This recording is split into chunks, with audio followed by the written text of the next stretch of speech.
welcome to Siberia, Kansas, everybody, where it is a balmy, nice little 5 below zero and a nice little about 20 below zero wind chill. But you know what? I got me a new comp block gun here. Picked it up yesterday. I'm gonna try a few shots on the gong here. This will be the first time I've ever shot this pistol, and let's just see what we think here. Got a loaded mag in it. All right, weapon loaded. Is on fire. Let me try to hit this gong.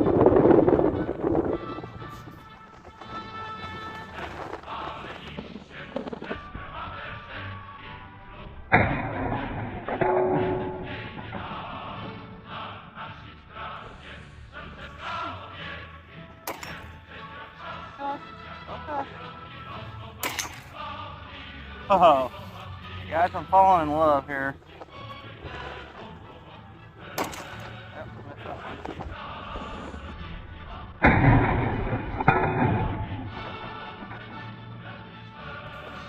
I'll put it back on safe.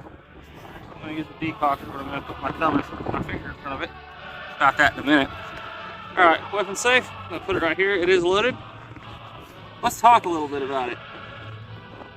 So this is the VZ or the CZ52. You can go which way you want to with it. However, I will be referring to this as the CZ52 for the rest of this video, because the Czechoslovakians, when they came out with this pistol, they also came out with a rifle, and they are literally both called vz.52. So, this little story behind it is, okay, so World War II happened, you know, everything. Czechoslovakia, they kind of go over towards Germany's side.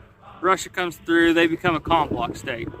Now, they did not become a part of the USSR, but they became a part of their alliance. The only problem with that is the Czechs weren't really enthused about it. They liked developing their own firearms. And so, like at CZ here, or they had to come up with a new pistol. They really did. And because what they were using in their armories and everything, what they had for their military was leftovers, pre-war handguns, pre-war CZs and such. But so they started coming up with a new pistol, and they came up with a pistol that was a delayed roller blowback, if you can believe that, 9mm double action. Very cool little handgun. Only problem was they were a part of the Warsaw Pact, and Russia wasn't very happy about them using 9mm, and they said, hey, you got to make this pistol, but you got to make it 7.62-25. And then we really don't need a double action, so we just want it in single action. So that's why it's probably going to be the only pistol you ever see with a decocker, and it is a single action only. Now this pistol is equipped with a decocker. However, I feel that I should mention that these pistols are notorious for the parts wearing out inside of the firing mechanism, which could, in theory, cause a negligent discharge if you had a round in the chamber whenever you tried to decock it. I have cleared this pistol, so I'm going to show you how it is done. You simply go and push up on the safety, and it decocks the pistol. I feel I should also mention that these pistols are also notorious for breaking firing pins. The firing pins are made out of cast steel. However, thanks to a very good aftermarket, new firing pins are available. So here we have two very common pistol calibers, especially in Europe. So the one on your right is your standard 9mm Luger. It is a 115 grain bullet traveling at approximately anywhere between 1,000 to 1,300 feet per second in a very hot load. On your left is a 7.62 by 25. Now this is an 85 grain bullet that is moving very fast, anywhere from a slow round moving at around 1,300 feet per second to some very hotter loads that'll move out to 16 and even 1,700 feet per second out of longer barrels.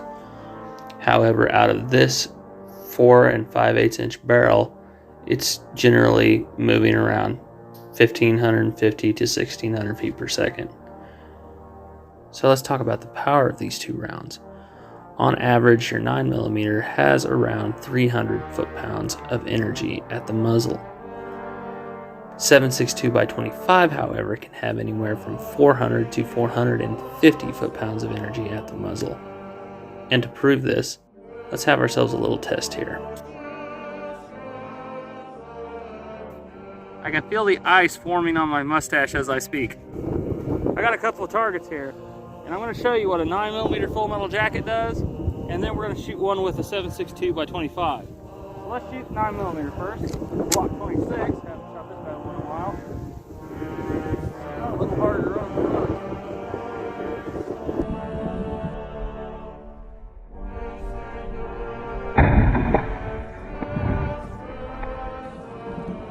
You see how that had more of a fountain effect and it didn't really blow it apart?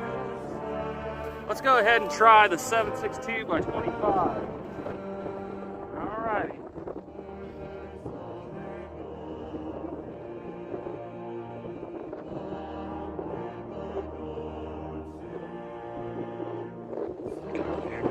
Oh yeah. Forgot to cock it.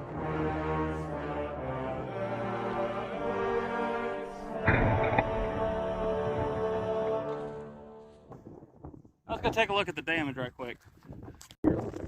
Alright, so our pop, or our root beer here, it's starting to freeze instantly. It's left, but you can see that little entrance hole there. Little exit hole off the back, not super impressive. Let's look at some 7.62-25 see if it's any better. It might not be, who knows. So there's the entrance. Now there's the entrance right there, tiny entrance. Devastating exit for a pistol caliber. 7.62-25 is no joke. It is a nasty, nasty round.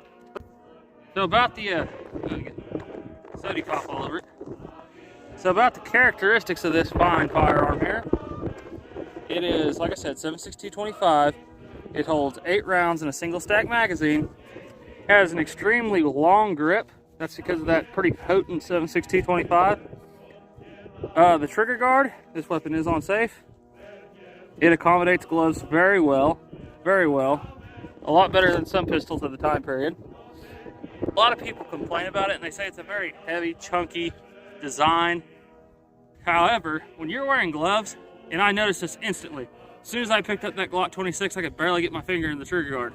This thing, no problem, guys. Like I said, it is on safe, it's pointing down range, but no problem. Fit my finger right in that huge trigger guard. Now, it does have a very high bore axis, so I noticed the recoil is pretty intense. So, but I mean, it's a pretty soupy round. So let's do some more shooting here. Alrighty, weapons on fire, fingers on the trigger. I'm gonna finish draining the trooper bottle here. Oh, wow. There's an ice bottle up there. You probably won't be able to see, but I'll try to hit it. I see ice blowing clear over the hill. Oh, we're out of ammo. Let's put another round in and pop that bottle out there. We are loaded back up. Some other things about this. It's got a really kind of... Now the mag release, a lot of people talk about it and they hate it, is it has a heel mag release. And this is the only pistol I've ever seen. It's kind of cool to me, being kind of an AK guy. Only pistol I've ever seen that you have to rock it in there, because if you just try to place it in there, now you can kind of get it to go, but I found it's easier just to rock it in there. And no slide release, perfectly fine with me. I never use them. All right, let's get that bottle out there.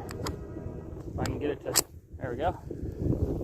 All right, weapon's ready to fire. See how bad I am.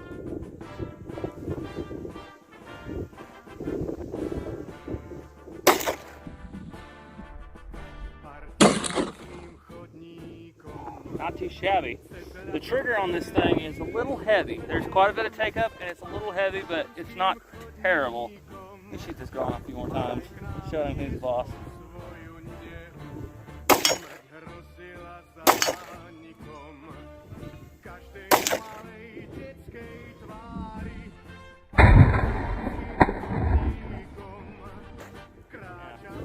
Going too fast. One more. Can't end on a miss.